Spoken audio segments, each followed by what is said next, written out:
안녕하세요. 국어 논리 및 논술 수업을 시작하도록 하겠습니다. 이번 시간에는 쓰기 워크숍을 활용한 논술 지도를 보도록 하겠습니다. 그런데 저번 시간에도 말씀드렸듯이 뭐 논술 지도라고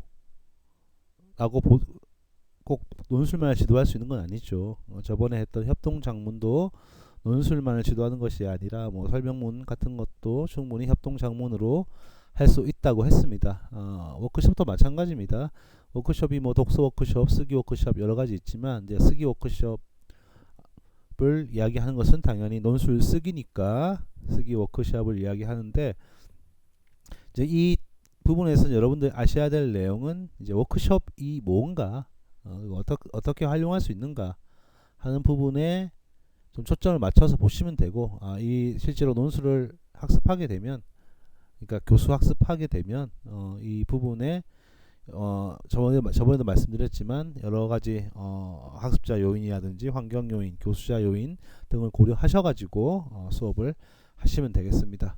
그래서 뭐 쓰기 워크숍을 활용한 논술 지도라고 되어 있으나 뭐 쓰기 워크숍에 대한 수업이다. 그렇게 이해를 하시면 될 것 같아요. 자, 쓰기 워크숍을 보기 전에 이제 워크숍이 뭔가 먼저 보셔야겠죠. 뭐 말씀드린 적이 있나 모르겠는데 우리가 보통 뭐 직장에서 워크숍 간다 그러면 장소를 옮겨서 회의를 하고 활동을 하는 거며 사실은 뭐 많은 직장인이 그러하시듯 워크숍에서 회의보다는 그 워크숍이 끝나고 부어라 마셔라 판에 좀 더 집중을 하시는 분도 있긴 한데 물론 이제 워크숍이 뭐 정말로 회의와 유사한 그런 워크숍인데도 있겠고 아니면 워크숍을 빙자한 뭐 장소 옮겨서 술 마시기 뭐 그런 걸 수도 있겠는데 우리가 답사도 그렇잖아요. 답사 그러면 사실은 이제 학술 답사라 그래가지고 학문적인 것을 생각을 하지만 실제로 가보면 이제 학술 답사이긴 한데 이제 관광적인 요소, 즉 학술적인 요소과 관광적인 요소가 결합되어 있고 관광적인 요소가 더 중요시되는 사실은 그리고 그중에서도 특히 이제 뭐 숙소라든지 음식 그런 게 강조되고 있는 경우가 많이 있죠. 예. 저도 이제 뭐 사실 대학원 다닐 때 답사를 많이 갔었는데 예, 답사를 잘 준비했느냐 준비하지 않았느냐는 이제 음식이 맛있었느냐 그리고 이제 잠자리가 좀 괜찮느냐 그 두 개가 한 90% 정도의 중요성을 가지고 있고 뭐 나머지 10% 정도가 이제 어딜 갔느냐 무엇을 배웠느냐 하는 경우죠. 특히 이제 문학 답사 같은 경우는 다 그렇고 거의 그렇고요. 자, 그렇지만 우리가 생각하는 워크숍은 그런 어떤 답사처럼 무늬만 워크숍이고 실제로는 다른 걸 하는 것이 아니라 실제로 학교 현장에서 학생들에게 도움을 줄 수 있는 그런 것이며 정의를 먼저 살펴보겠습니다. 일단 자, 첫 번째 가를 보시면 워크숍은 전문가의 도움을 바탕으로 하여 구성원들이 능동적으로 토의 또는 토론에 참가하여 집단적으로 문제를 해결해 나가는 연구 협의회로 정의할 수 있다. 이게 이제 가장 일반적인 정의라고 볼 수 있죠. 즉 전문가가 도와줘야 돼요. 그러니까 학생들끼리만 하는 게 아닙니다. 그리고 이제 구성원들은 전문가의 도움을 받되 어떻게 능동적으로 시켜서 하는 것이 아니라 저희들이 스스로 토론 또는 토의를 통해서 집단적으로 문제를 해결해 나가는 뭐 협의회다. 그렇게 정의하는 것이 일반적입니다. 전문가가 필요하고요. 능동적인 토론 토의가 즉 협의라 그래요. 토론 토의 합쳐서 협의라 그러는데 협의를 해서 문제를 해결해 나가는 거죠. 그렇다면 글쓰기 즉 쓰기 워크숍은 뭐겠습니까? 결국 쓰기를 문제를 해결해 나가는 것이라고 했으니까 쓰기를 하는 거죠. 문제를 해결해 나가는 것은 한 편의 글을 써야 되는 것이죠. 그것을 위해서 어떻게 쓰기 전문가 나를 보겠습니다. 나 실제적인 글쓰기의 전체 과정을 통해서 한 편의 글을 쓸 수 있도록 하되 쓰기 전문가로서의 교사와 협의와 공유의 대상으로서의 동료 그리고 이를 실현할 수 있는 물리적인 또 심리적인 환경으로서의 교실. 물리적인 환경은 당연히 이제 뭐 교실의 크기라든지 또 글을 쓴다는 것은 또 이제 참고 자료가 많이 구비되어 있는 그냥 일반 교실이라기보다는 뭐 도서관에 어디 뭐 옆에 있는 도실, 그러니까 필요한 자료를 좀 손쉽게 찾을 수 있는, 아니면 최소한 뭐 컴퓨터 검색을 할 수 있는 컴퓨터 뭐가 있는 그런 것들이 이제 물리적 환경이고요. 그리고 심리적 환경이라는 것은 어떤 협의가 공유가 허용되는 그런 분위기를 이야기하는 거죠. 그러니까 조금만 떠든다고 너 임마 조용히 해 나가 하는 것이 아니라 어느 정도 소란한 것을 용납할 수 있는 그런 심리적인 환경, 허용적인 환경, 그런 것들을 통괄해서 학습 환경이라고 보는 거죠. 물리적 환경, 심리적 환경. 이 환경 속에서 수행되는 어떤 쓰기 지도 방법의 한 유형이다. 예, 그러니까 실제로 쓰기 워크숍 또는 작문 워크숍을 해도 되겠죠. 뭐냐 이게 한 편의 글을 쓰는 겁니다. 그런데 어떻게 전문가로서의 교사가 도와주고요. 그리고 동료들끼리 협의하고 공유하는 것이 필요하고 이를 원활하게 할 수 있는 교실 환경, 물리적 환경, 심리적 환경이 조성되어 있는 교실 안에서 수행되는 쓰기 지도 방법이 쓰기 워크숍이다 라고 볼 수 있습니다. 그래서 결론적으로 보자면 쓰기 워크숍은 협의의 과정에 기반하여서 쓰기의 각 과정에 대한 단계별 학습을 거쳐서 한 편의 완성된 글을 쓰도록 이끄는 교수 학습 방법입니다. 어렵지 않죠? 예. 협의에 기반한다. 그리고 각 과정에 대해서 단계별 학습을 거친다. 이 말은 앞에서 안 나온 말인데 단계적 학습을 거친다는 얘기는 이제 뭐 내용 생성학 계획하기부터 내용 생성, 내용 조직 그런 걸 이야기하는 거죠. 예. 자, 그러면 쓰기 워크숍에 대해서 알아봤는데 이 워크숍에 어떤 특징이 있느냐를 보도록 하겠습니다. 첫 번째, 쓰기의 실제성을 강조한다. Authentic Writing이라고 그러죠. 2018년 임용고사에 나왔던. 자, 쓰기 워크숍의 본질적인 목적은 뭡니까? 쓰기와 관련된 뭐 간접 지식을 전달하는 것이 아니에요. 뭐 쓰기는 뭐 심리적 과정이며 문제해결 과정이다 라와 같은 뭐 간접적 지식을 전달하는 것이 아니라 실제로 쓰게 하는 겁니다. 예. 그 간접적 지식을 전달하거나 쓰는 방법을 가르쳐 주는 것이 아니라 실제로 학생들에게 글을 쓰는 그런 실제적인 기회를 마련해 준다. 그것이 쓰기의 실제성이죠. 그리고 이제 결과물을 어떻게 하는 겁니까? 독자와 공유하는 과정이 필요하죠. 쓰는 것은, 글이라는 것은 뭡니까? 의사소통이잖아요. 그럼 쓰기의 실제성이라는 것은 의사소통이 가능한 것이 실제성이죠. 예, 그렇기 때문에 결과물은 실제 독자와 공유하는 과정을 통해 필자로서 독자와 교류하는 경험을 제공한다는 것이죠. 실제성이라는 게 실제의 어떤 문제를 다룬다. 쓰기를 통해서 실제 우리 학생들에게 당면한 문제를 다룬다라는 뜻도 있겠지만 여기서 그것과 더불어서 여기서 실제성이라는 것은 실제로 글을 쓸 수 있는 기회를 마련해주고 쓰는 데서 끝나는 것이 아니라 공유를 통해서 글이라는 가지는 실제 가치, 의사소통, 그 경험을 가능하게 해준다는 것이죠. 두 번째는 쓰기 이론과 실제의 통합입니다. 자, 이따 나오겠지만 워크숍은 이제 주요 구성 요소 중에 하나가 이제 간이 수업인데요. 이 간이 수업을 통해서 이 이론과 실제가 통합되는 거죠. 아까 봤듯이 워크숍은 쓰기를 실제로 시킵니다. 그러니까 그 한 편의 글을 완성하는데 초점이 있어요. 협의를 통해서 완성하는데 초점이 있는데 그냥 야 인마 글 써 하는 것이 아니라 쓰기의 전략이라든지 방법에 대해서 또는 뭐 맞춤법까지 여러 가지 어떤 그 쓰기 워크숍 한 시간의 어떤 쓰기 목표와 관련된 그런 요소들을 어떻게 교사가 웬만하면 이제 뭐 직접 교수법이라든지 현실적 교수법의 방법을 통해서 수업을 하는 것이죠. 간이 수업 또는 뭐 미니 레슨이라고도 하는데요. 그리고 이제 글을 쓰는 동안에도 그 간이 수업에 배웠던 지식들을 활용할 수 있는, 즉 이전에 배웠던 지식들을 활성화하고 재인식할 수 있는 그런 기회를 제공해 주는 것이다. 그래서 쓰기 워크숍은 쓰기와 실제가 통합되는 그러한 특징을 가지고 있다. 그리고 과정과 결과의 통합. 자, 초고 쓰기, 뭐 협의하기, 공유하기 등등의 어떤 단계가 분명하게 드러나도록 구성하는 것이 좋다. 쓰기 워크숍은. 그러니까 각 과정 중심의 쓰기, 과정 중심의 쓰기가 그거잖아요. 그죠? 각각의 단계별로 구성하는 거죠.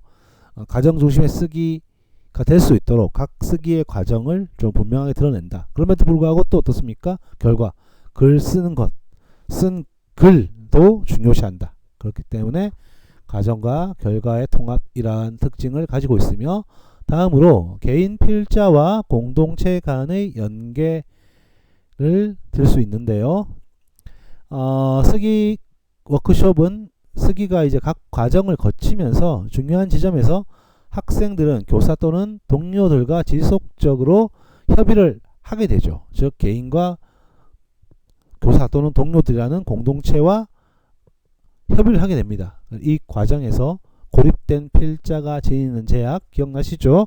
고립된 필자가 지니는 제약을 극복할 수 있도록 도움을 줍니다. 그래서 워크숍이라는 것은 실제성이 강조되며 이론도 등한시되지 않습니다. 그리고 과정과 결과가 통합되며 개인 필자의 고립성을 극복하는 데도 도움을 준다. 그래서 이 워크숍이 쓰기 교육에서 어떤 쓰기뿐만 아니라 뭐 독서도 마찬가지지만 거의 이제 뭐 가능한 끝판왕처럼 현재로서는 취급되고 있습니다. 그러니까 이 쓰기 교육이 가지는 어떤 그 결과, 그러니까 쓰기에 대한 지식을 가르치는 것이 아니라 학생들에게 실제로 쓰기를 가르쳐야 되며, 또한 그렇다고 해서 이론을 등한시해도 안 되고요. 그렇다고 이제 인지주의 학문에서 나왔던 쓰기 과정도 당연히 중요시돼야 되고, 그리고 어떤 인지주의 한계를 극복할 수 있는 독자, 개인 필자의 한계를 극복할 수 있는 협의체 그런 것들을 활용한다는 측면에서 쉽게 말하자면 현대 이제 우리가 쓰기 교육에서 지향해야 될 그런 바를 모두 다 갖추고 있는 그러한 교육 방법이다. 그렇게 생각을 하시면 되겠습니다. 그러면 쓰기 워크숍의 의의에 대해서도 살펴보겠습니다. 우선 쓰기의 실제성, 아까도 얘기했었죠. 실제성, 그리고 유의미성에 대해서 학습자들이 인식을 할 수 있게 된다. 쓰기라는 것이 이전에 독서 작문 교육이라는 것은 사실 뭐 실제로 글을 쓰는 것이 아니라 글쓰기와 관련된 뭐 지식들, 뭐 글쓰기 과정에 관한 지식도 있을 것이고, 또는 이제 쓰기란 무엇인가 하는 쓰기에 대한 본질적 지식도 있을 것인데, 그 두 가지 지식을 주로 강조했다면 워크숍은 쓰기의 실제성을 강조한다. 그리고 단순히 글쓰기가 아까 봤듯이 그냥 혼자 쓰고 실제로 글을 쓴다 하더라도 그것이 혼자 그냥 쓰고 검사는 받는, 뭐 썼네 안 썼네 검사는 받는 것이 아니라 출판하기, 공유하기 그런 과정을 통해서 의사소통의 역할을 하는 쓰기의 본질에 대해서 정확하게, 실제에 대해서 정확하게 인지할 수 있는 그런 인식을 가질 수 있게 하는 것이 첫 번째 의의고요. 두 번째는 이제 다양한 쓰기 지식과 경험을 공유할 수 있다. 협의체를 이루기 때문에 교사의 지식들 뿐만 아니라 또 동료 학생들이 가진 지식들을 또는 경험들을 공유하는데 굉장히 편리한 어떤 교육 방법이다. 그렇게 볼 수 있습니다. 다음으로는 긍정적 쓰기 동기 및 태도의 형성이다. 이건 앞서 봤던 협동 작문에서 나온 내용이겠죠. 쓰기라는 것이 동료들의 평가, 긍정적인 평가, 또는 동료들이 이제 내가 글 쓴 글을 보면서 나도 저만큼 쓸 수 있겠다 라는 어떤 그런 자신감, 그런 것들이 되기 때문에 긍정적인 동기 또는 태도, 뭐 효능감, 그런 것들을 워크숍으로 형성을 할 수 있고요. 이거는 이제 협의라는 과정 때문입니다. 네 번째, 필자로서의 성장에 대한 질적 평가가 가능하다. 그러니까 이제 쓰기 워크숍은 보통 단기적으로 수행되는 것이 아니라 장기적으로 수행됩니다. 그래서 최종 목표에 도달하기 위한 발달 단계를 각각 설정을 할 수가 있죠. 학생별로. 예. 그리고 이제 개별 워크숍이 이제 한 번에 되는 것이 아니라 여러 번 계속 글을 쓸 수 있어요. 그렇죠. 그러니까 매 시간마다 글을 하나씩 쓰는 거예요. 그러다 보니까 결과물에 대해서 지속적인 발달 수준을 탐색할 수 있다는 거죠. 예. 쉽게 얘기하자면 매번의 결과물이 나오기 때문에 그 결과물을 계속적으로 어떻게 파악할 수 있고 학생이 얼만큼 실력이 늘었는가 하는 점을 파악을 할 수 있다는 거예요. 뭐 단순히 글을 완성한 수, 그러니까 뭐 한 시간에 어떤 글을 처음에는 한 개밖에 못 하다가 두 개 이상 할 수도 있다. 뭐 그렇게 참 그게 아니고 참 글을 완성한 수, 그러니까 처음에는 이제 한 편만 쓰다가 한 어느 순간 되면 뭐 8편 쓰는 사람도 있을 것이고 어떤 사람은 이제 뭐 2편밖에 못 쓰는 사람도 있겠지만 여튼 글을 쓰는 어떤 수, 글의 완성된 글의 수 또는 이제 글의 내용 점수 그런 것들을 평가를 함으로써 학생들의 어떤 발전에 대한 질적 평가가 가능하다는 것이죠. 양적 평가도 물론 가능하지만 질적 평가도 가능하죠. 그리고 이런 것은 이제 포트폴리오라는 또 워크숍에서는 포트폴리오, 즉 학생들이 쓰기 과정에서 생산된 모든 기록물들을 철을 해가지고 그걸 보관하게 한다면 포트폴리오 평가도 가능하기 때문에 역시 그도 필자로서 얼만큼 성장했는가를 질적으로 평가할 수 있습니다. 자, 그러면 이제 쓰기 워크숍의 구성 요소를 보겠는데 일단 쓰기 워크숍을 어떻게 지도할 것인가를 우리가 이제 봐야 되는데 여기서부터는 그럼 쓰기 워크숍이 어떻게 구성되어 있는가를 살펴보고 각각 그 구성 요소별로 구체적으로 어떻게 지도할 것인가를 살펴보는 것이 필요하겠죠. 그래서 여기 구성 요소를 보시면 여러 학자들마다 조금씩 다르긴 하지만 결국에는 간이 수업, 그리고 이제 이 그레이브스 빼고는 간이 수업이 다 들어가 있죠. 그리고 이제 쓰기 활동이 있는데 이 쓰기 활동은 협의하기하고 공유하기, 쓰기 활동 이후에 또 이제 협의하기, 공유하기 뭐 그런 것들이 있고요.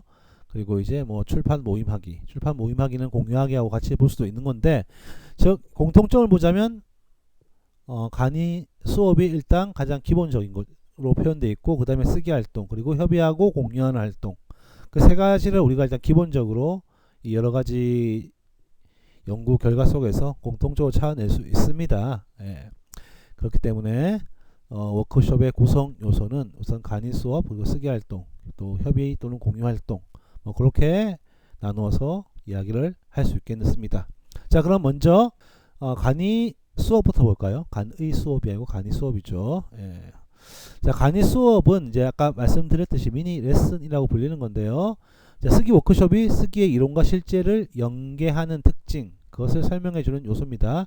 그래서 5분에서 15분간 이루어지는 교사 주도의 수업이다. 그런데 전략이라든지 기능을 가르치기 위해서는 교사가 주도하되 뭐 어떤 그 시범을 보인다든지 사고 구술을 한다든지 학생들이 따라할 수 있는 그런 방법을 추구하는 게 좋겠죠. 그래서 학생들에게 또 직접 교사가 쓰기에 필요한 기술이나 전략들에 대해서 중점적으로 지도하는 것이고요.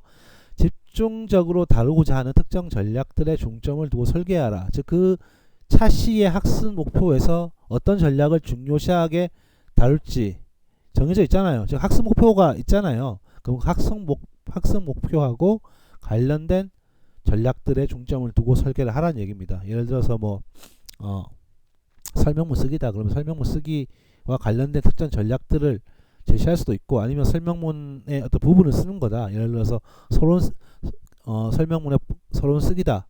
그렇다면 서론을 쓸 수 있는 여러 가지 전략들, 그것을 집중적으로 가르칠 수 있게 그렇게 설계가 되어야 한다는 것입니다.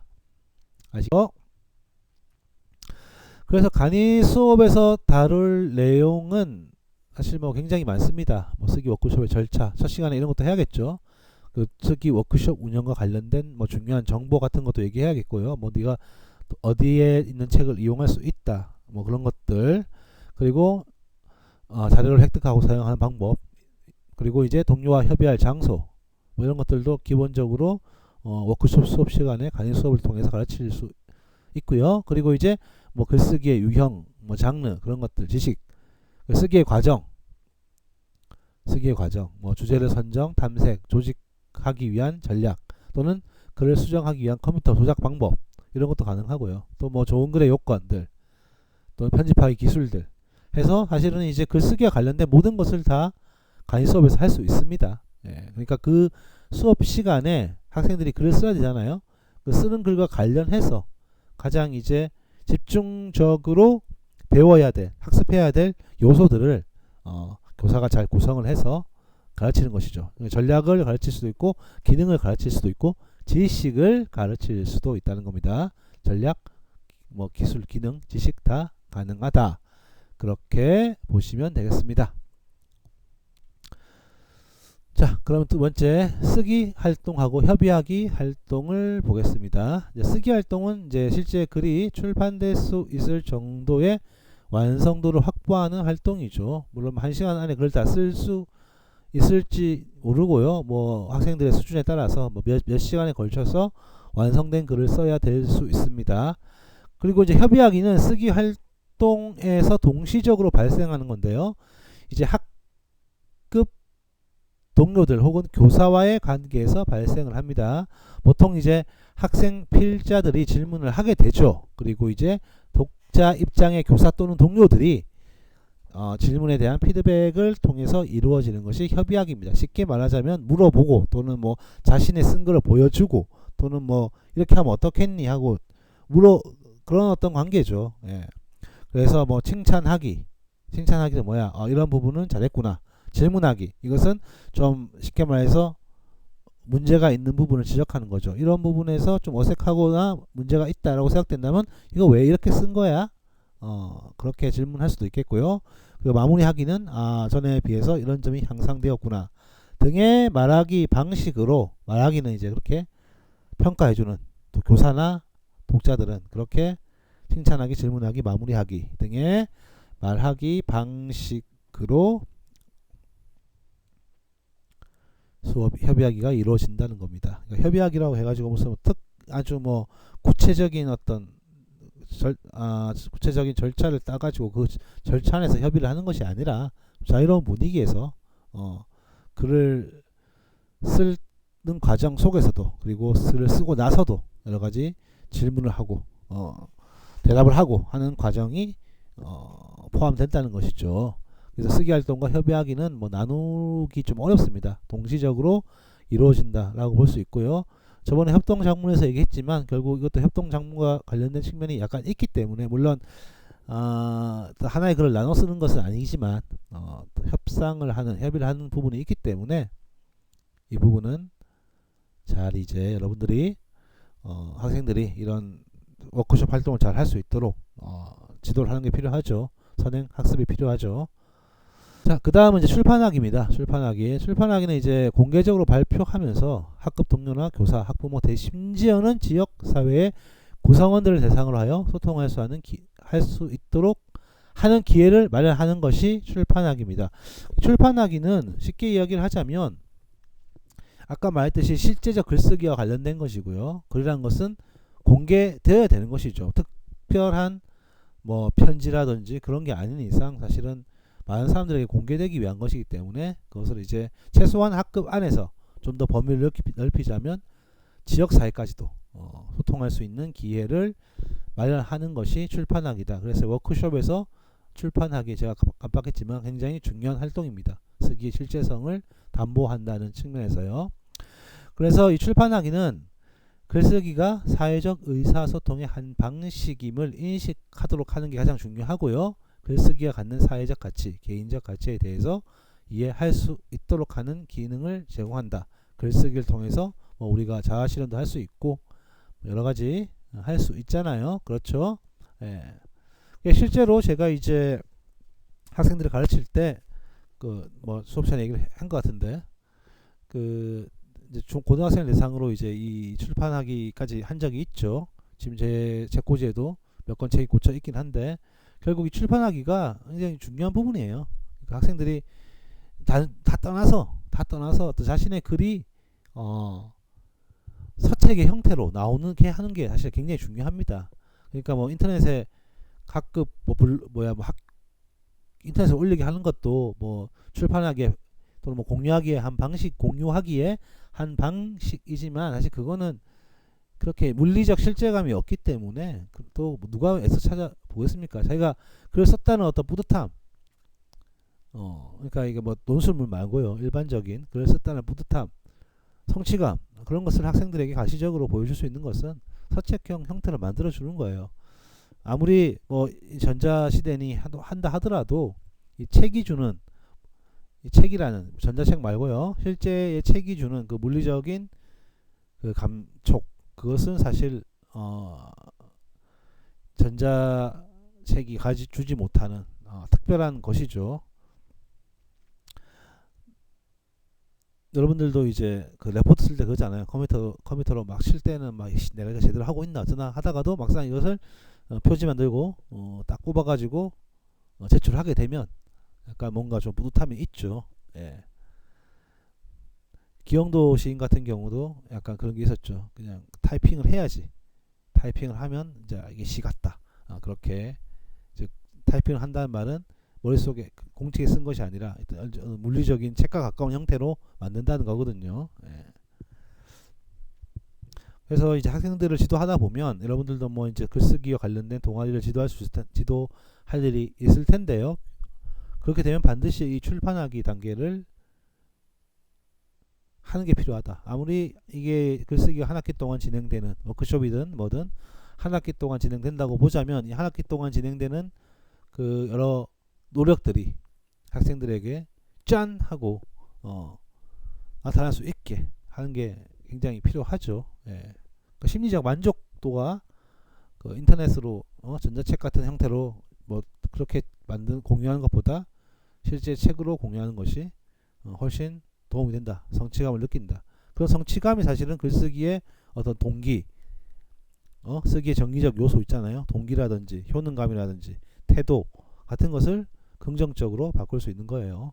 실제로 제가 전에 이제 이렇게 했을 때 어떤 학생들은 막 원래 1인당 개인 문집 한 권, 전체 그 참여했던 동아리 전체 문집 한 권, 그렇게 이제만 하는데 자기 사비를 써가지고 개인 문집을 막 한 대여섯 권씩 뽑아가지고 친구도 나눠주고 하는 학생들이 있더라고요. 뭐 그게 글을 아주 잘 쓴 것 같지는 않은데 그게 그것도 얼마나 좋습니까? 네, 그런 활동이 기반되는 게 필요하죠. 네, 그래서 출판하기는 반드시 여러분들이 나중에 이 쓰기와 관련된 뭐 그게 문학이든 문예반이든 아니면 뭐 논술이든 뭐 다 하든 이런 것들을 지원하는 반드시 출판하기 과정을 겪는 것이 필요하다. 그렇게 말씀을 드리겠습니다. 앞서서는 구성교소별로 지도 방법을 봤다면 여기서부터는 이제 단계별로 지도 절차를 좀 보도록 하겠습니다. 단계별로 보자면 보통 모든 수업이 다 그러하듯이 도입, 전개, 정리 그런 방식으로 워크숍이 진행되는데요. 이 표를 보시면 도입 부분에는 이제 쓰기 워크숍의 환경을 구성하고 그리고 쓰기 워크숍의 학습 목표, 절차 같은 것을 안내하게 됩니다. 물론 이제 환경이 잘 구성되어 있다면 그리고 이제 워크숍의 절차를 학생들이 잘 숙지하고 있다면 학습 목표 정도만 제시를 해도 되겠죠. 그리고 이제 전개 부분을 보시면 전개 부분은 크게 이제 간이 수업, 쓰기 활동, 협의하기로 나눠지는데 이제 간이 수업은 앞서 봤듯이 이제 교사 주도로 그 수업 학습 목표와 관련된 뭐 핵심 내용들을 학생들에게 가르치는 것이 간이 수업이고요. 그리고 쓰기 활동은 계획하기, 초고, 고쳐쓰기, 교정하기, 출판하기의 단계적 절차로 이루어져 있습니다. 계획하기 단계에서 내용 생성, 내용 조직 다 포함되고요. 그리고 이제 이 계획하기 쓰기 활동이라는 그 네모 안에 이제 협의하기가 들어있죠. 이 협의하기는 누구랑 협의하는 거냐면 각각의 모든 단계에서 어떻게 동료들과 협의를 하면서 쓰기 활동이 이루어지고요. 물론 이제 이 협의하기는 어떤 인지주의에서 말하는 조정하기 단계와 유사하다고 보면 되겠고, 또 바깥에 보면 또 이 협의, 조정, 지도, 평가가 되어 있죠. 요거는 누구냐? 이제 교사죠, 교사. 이 쓰기 활동 옆에 있는 협의하기는 동료들과 하는 것이라면, 이 바깥에 있는 협의, 조정, 지도, 평가는 이제 교사와 학생들 간에 이루어지는 상호작용이다. 그렇게 보시면 되겠습니다. 그래서 전개하기는 이제 전개 단계에서는 간이 수업과 쓰기 활동 그리고 협의 활동으로 나눠져 있고, 학생들끼리는 협의가 주가 된다면 교사와 학생 사이에는 협의뿐만 아니라 교사가 이제 어떤 그 과정을 조정해 준다든지, 학생들이 잘 모르는 내용, 꼭 또 필요한 내용이 있다면 협의하는 과정 안에서, 즉 쓰기 활동 안에서 지도를 할 수 있죠. 학생이 글 쓰는 과정 중에 뭘 잘 모른다 그러면 교사가 바로 지도를 할 수도 있겠죠. 미니 수업과는 별개로, 간이 수업과는 별개로요. 그리고 이제 학생들의 글을 평가하는 게 있을 것입니다.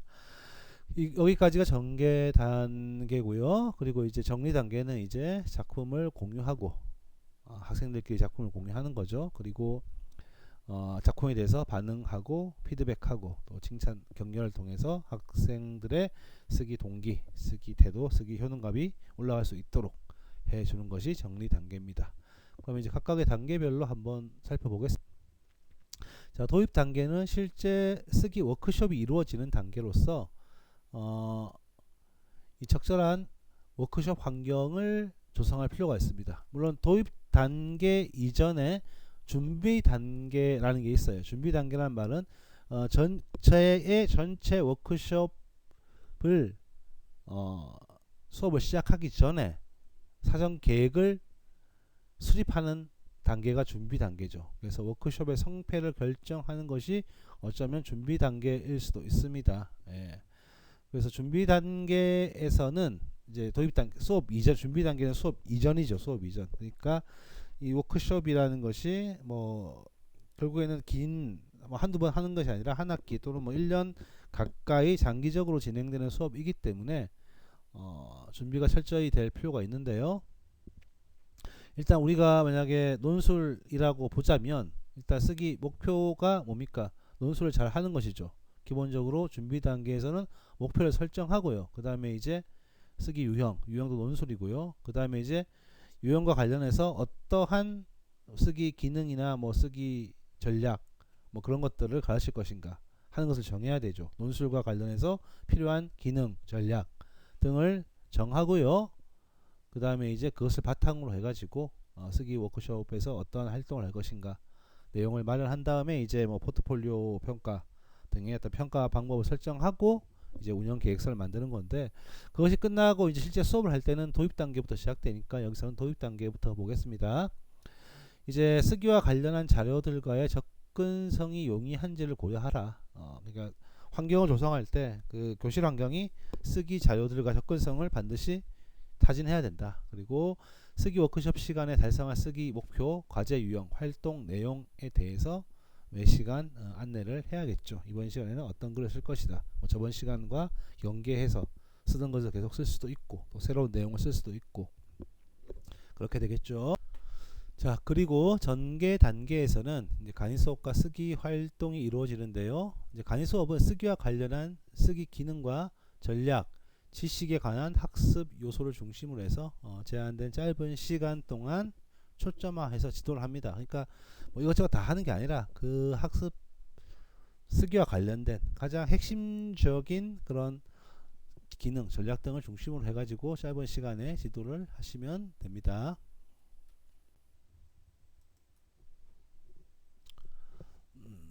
자, 그리고 이제 간이 수업은 어떻게 구성이 되느냐. 간이 수업은 기본적으로 쓰기 워크숍의 절차를 안내하는 것부터 시작되죠. 근데 이거 뭐 익숙해지면 안 해도 되고요.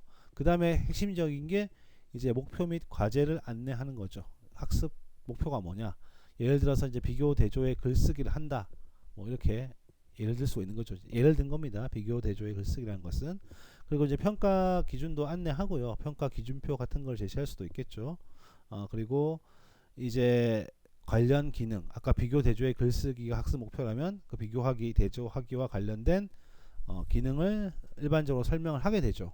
뭐 그 외에도 뭐 지난 수업을 확인할 수도 있고요. 예, 그 외에도 아니라 관련 기능을 설명할 때 우선 지난 수업을 확인하고 그 다음에 기능과 전략을 지도하신 다음 이제 학생이 전략 사용을 제대로 하고 있는지 제대로 할 수 있도록 연습하는 것 등으로 구성되는 것이 간이 수업입니다. 그러니까 지도를 한 다음에 그 배웠던 그 직접 교수법이라든지 현시적 교수법 모두 어떻습니까? 교사가 먼저 설명 또는 시범 또는 현시적 사고 구술을 한 다음에 학생들이 실제 그 전략을 사용해 보게 하는 거죠. 반드시. 자, 그리고 쓰기 활동은 아까 봤듯이 표에서 봤듯이 계획, 초고, 고쳐쓰기, 교정하기, 출판하기 등의 과정이며 협의하기는 쓰기 활동과 같이 이루어지는데 학생과 학생 간엔 서로 협의가 되고요. 학생과 교사 간에는 교사는 뭐 협의뿐만 아니라 조정하고 지도하고 평가하는 활동까지도 교사는 해내야 됩니다. 그래서 교사의 역할이라는 것은 여기서 뭐 이제 학생들의 아까 봤던 협의 과정도 있지만 그 외에도 일정을 관리하고 교실 환경을 조정하는 것이 사실 굉장히 중요하고요. 환경 조정, 일정 관리, 교실 환경 조정, 학생들이 좀 이제 이 수업을 워크숍을 제대로 해나갈 수 있도록 환경을 조정하는 것이 핵심이고 또한 아까 말씀드렸듯이 협의, 뭐 지도 같은 것으로 학생들을 돕기도 하고 물론 이제 평가도 이루어지겠죠.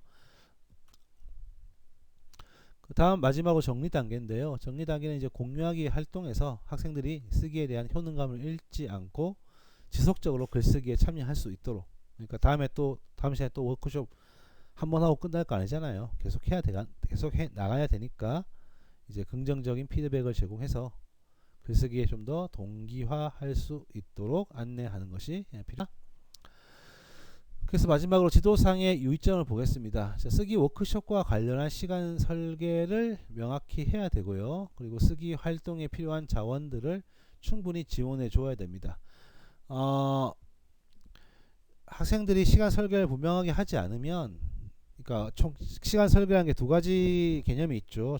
거시적으로 볼 때 뭐 어느 정도 몇 차시로 구성할 것인가 그리고 각 차시별로 어떻게 뭐 강의 수업과 실제 쓰는 시간 또 발표하는 시간 공유하는 시간 그것을 어떻게 배분할 것인가 하는 것들 그런 시간 설계가 필요하고 그 시간 설계와 더불어서 여러 자원들을 충분히 지원해 줘야 됩니다. 그리고 앞서 말씀드렸듯이 허용적인 교실 분위기가 구축되어야지만이 물리적 환경뿐만 아니라 심리적 환경도 구축될 수 있다.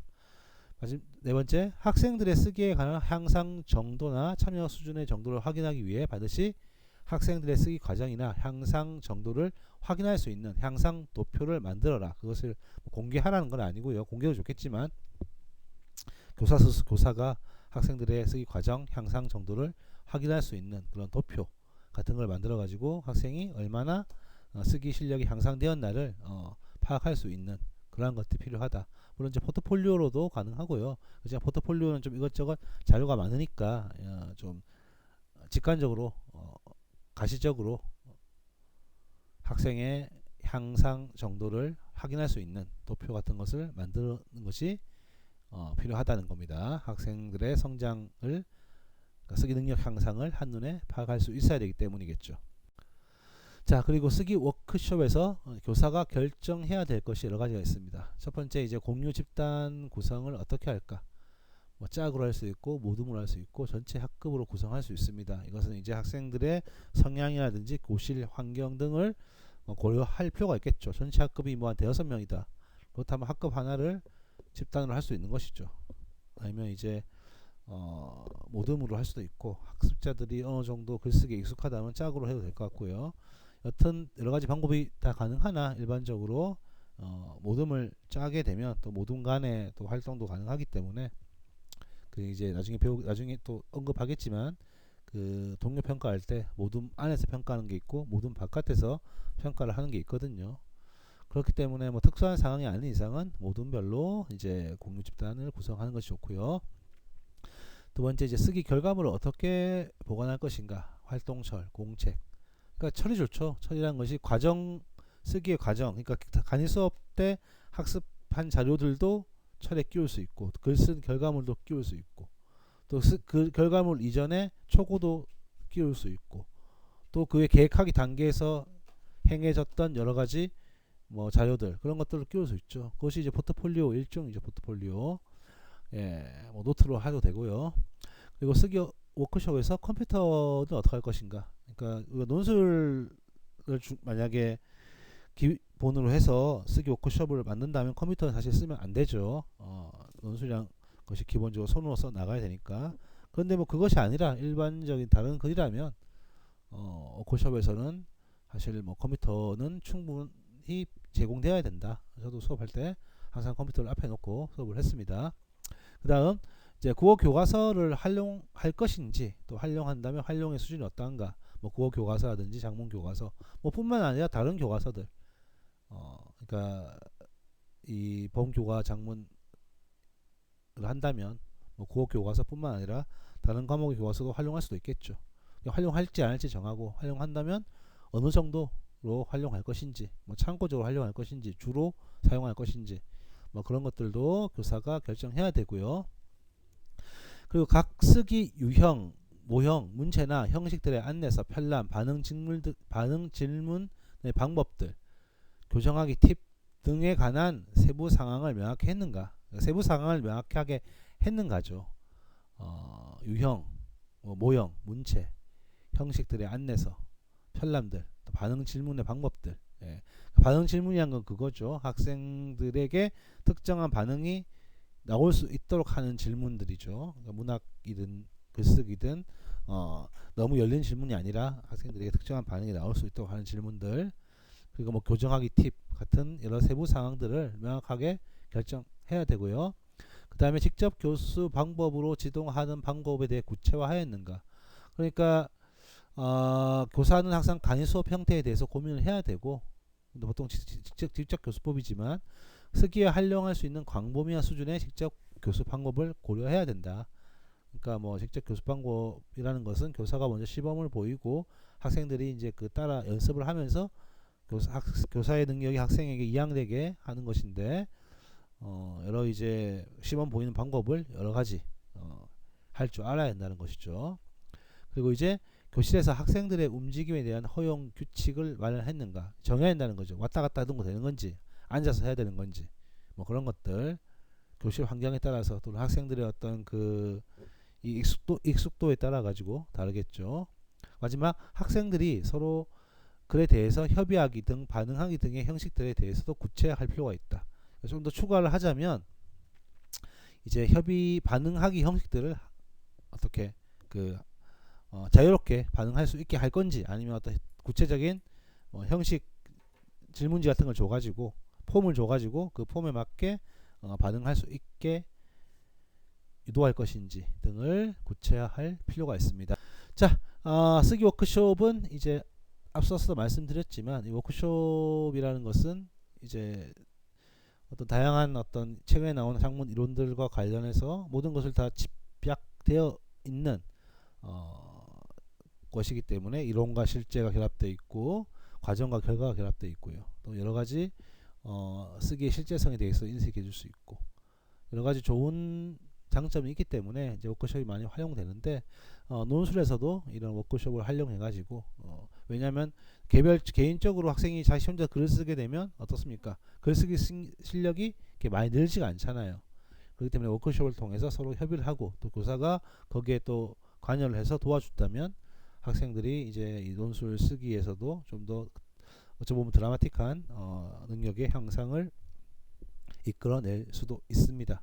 그렇기 때문에 워크숍을 활용하는 게 필요하고요. 다만 이제 워크숍은 계획 자체가 굉장히 중요하기 때문에 미리 그 어떤 식으로 수업을 해 나갈 것인가를 긴 호흡에서 한 학기 이상 긴 호흡에서 계획을 해 놓으셔야 되며 또한 학생들이 이제 능력 향상된 것을 가시적으로 확인할 수 있도록 학생 개별적인 어떤 그 상승 도표 같은 것도 만드셔야 됩니다. 이게 물론 쉬운 건 아니죠. 워크숍이 굉장히 많은 준비가 필요하고 환경도 구축돼야 되고 학생들이 익숙해야 되는 여러 가지 난관들이 있지만 그것만 충분히 물론 교사도 잘 해야 되고요. 근데 그런 것만 충분히 잘 어느 정도 시행착오를 통해서든 잘 준비된다면 사실 어찌 보면 가장 학생들이 쓰기 동기, 정서적인 측면과 쓰기 능력, 인지적인 측면까지도 동시에 기를 수 있고 쓰기 능력을 좀 더 드라마틱하게 올릴 수 있는 그런 활동이다. 그렇게 말씀을 드릴 수 있겠습니다. 자, 그러면 다음 시간에는 이제 토의 중심 쓰기 논술 지도 방법인데요. 이거는 이제 간략하게 하도록 하고요. 토의 중심하고 토론 그리고 이제 동료 평가 거기까지를 이제 시험 범위로 해서 제가 수업을 할 거고 시험 범위로 하겠습니다. 그래서 뭐 공지에 올리겠지만 시험 범위는 그 동료 평가까지가 시험 범위다. 그렇게 보시면 되겠고요. 강의로서는 이제 제가 따로 공지사항에 상세하게 말씀을 드리겠습니다. 그리고 이제 약간 이제 이 보면 뭐 앞서 중간고사라고 해서 45분만 올리고 지금 이제 원래 한 주 수업이 한 1시간 반 정도 올라가야 되는데 뭐 45분, 1시간 짧게 올라간 수업들이 많이 있어요. 그렇기 때문에 그 모자란 부분은 제가 또 뒤에 그 보강을 해서 다 채울 테니까 그 부분은 이제 여러분들이 그러니까 앞에 뭐 45분 한 수업에 또 추가로 넣는 건 말이 안 되고 뒤에 뭐 12주차, 13주차, 14주차에 모자라는 부분 충분히 해서 올릴 테니까 아마 그 부분은 또 시험 범위에 안 들어갈 확률이 높아요. 뭐 천천히 그냥 뭐 평가 기간까지 천천히 그냥 보시면 될 것 같습니다. 자, 그럼 다음 시간에 다음 강의에 다음 시간이라는 게 언제일지 모르니까 다음 강의에는 토의 중심 논술 지도를 하도록 하고 이번 시간은 여기까지 하겠습니다. 강의 듣느라고 수고하셨어요.